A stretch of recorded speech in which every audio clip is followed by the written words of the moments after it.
வணக்கம் மக்களே! இது உங்கள் தென்றல் புக். இன்னைக்கு தென்றல் புக்ல ஒரு பாவக்கா வறுவல் ரெசிபி பாத்துரலாமா? பாவக்காவ 2ஆ கட் பண்ணி அதுக்குள்ள இருக்க சீட ஃபுல்லாவே எடுத்துரலாங்க வெளில.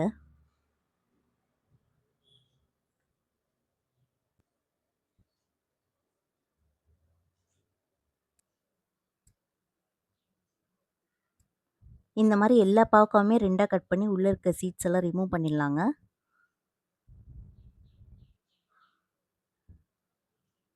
இப்ப இத சின்ன சின்ன துண்டா வெட்டிக்கலாம்.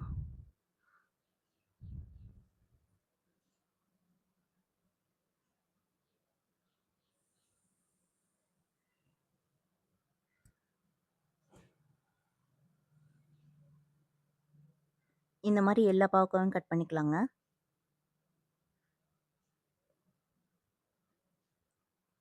எல்லாம் கட் பண்ணியாச்சுங்க. இந்த லெவல் குவான்டிட்டிக்கு நம்ம 2 வெங்காயம் ஆட் பண்ணா கரெக்ட்டா இருக்கும். 2 வெங்காயத்தையும் கட் பண்ணி எடுத்துக்கலாம்.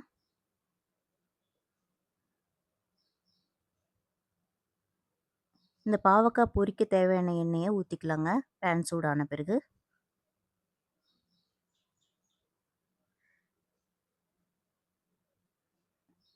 இப்போ நம்ம வச்சிருக்க குவான்டிட்டிக்கு நம்ம 2 வாட்டி பொரிச்சு எடுக்கிற மாரி இருக்குங்க.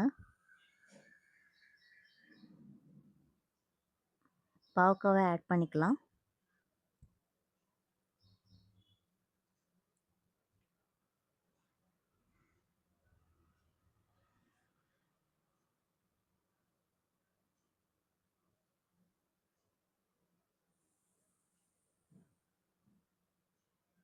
பபிள்ஸ் எல்லாம் பாதி அடங்குன பிறகு, பாதி வேக்காடு வந்த பிறகு பாவக்காவ எடுத்துடலாம். பாவக்கா லைட் ப்ரவுன் கலர் வந்தா போதும். நல்லா பொரிக்கணும்னு அவசியம் கிடையாது.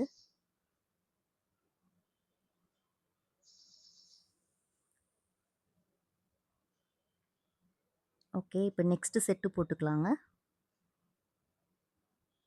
அதே மாரி இதையும் பொரிச்சு எடுத்துக்கலாம்.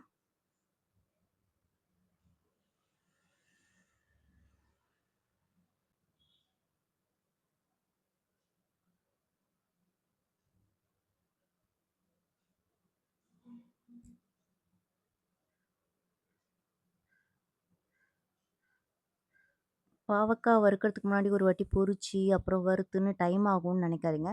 தனியா நம்ம அப்படியே பாவக்கா சேர்த்து வதக்குறப்ப, அது வேகுற டைமுக்கும் இதுக்கும் கரெக்ட்டா தான் இருக்கும். பாவக்காய் இதுலயே வெந்துரும். ஸோ வெங்காயம் ஆட் பண்ணி டக்குன்னு பாவக்கா பொரிச்சு எடுத்த பாவக்கா போட்டு நம்ம செஞ்சிடலாம் குயிக்கா.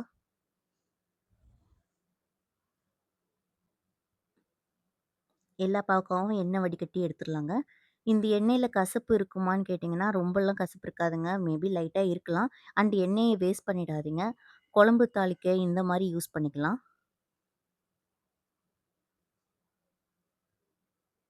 அண்ட் மறுபடியும் ஒரு பாத்திரம் வச்சுக்கோங்க. அதில கொஞ்சமா எண்ணெய் ஊத்திக்கோங்க. இப்ப நான் இதில ஊத்துற எண்ணெய் கூட அந்த வடிகட்டி எடுத்தோம் இல்லையா? அந்த எண்ணெய தான் ஊத்துறேன். கொஞ்சம் கடுகு, நம்ம கட் பண்ணி வச்சிருக்க வெங்காயத்த ஆட் பண்ணிக்கலாம்.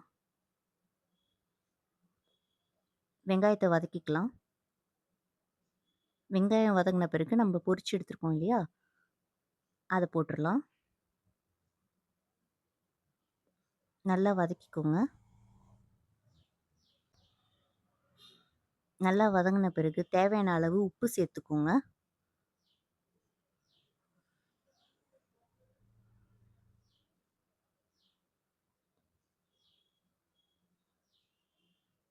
அண்ட் குழம்பு மிளகாத்தூள் தேவையான அளவு சேர்த்துக்கோங்க. காரத்துக்கு ஏத்த மாரி சேர்த்துக்கோங்க.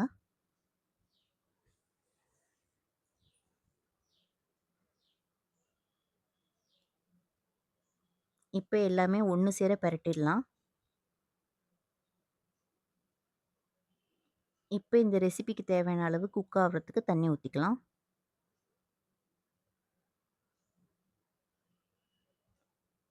மசாலா எல்லாம் சேர்ந்து அது நல்லா வேகட்டும்.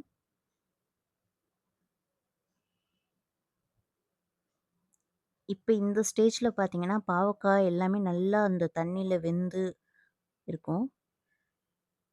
அத அப்படியே அந்த கரண்டியால லைட்டா மேஷ் பண்ணலாங்க. நல்லா பாருங்க மேஷ் ஆயி வருது. நல்லா மசிஞ்சு இப்படி வந்துருங்க.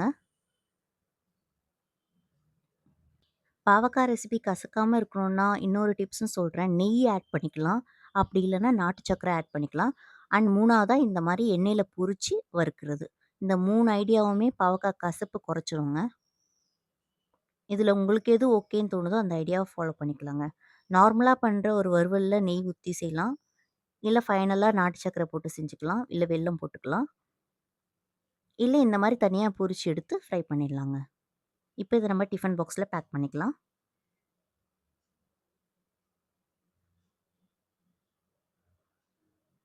அவ்வளோதாங்க. பாவக்காய் ரெசிபி ரெடி. தேங்க்ஸ் ஃபார் வாட்சிங். Keep supporting. Tata. Bye bye.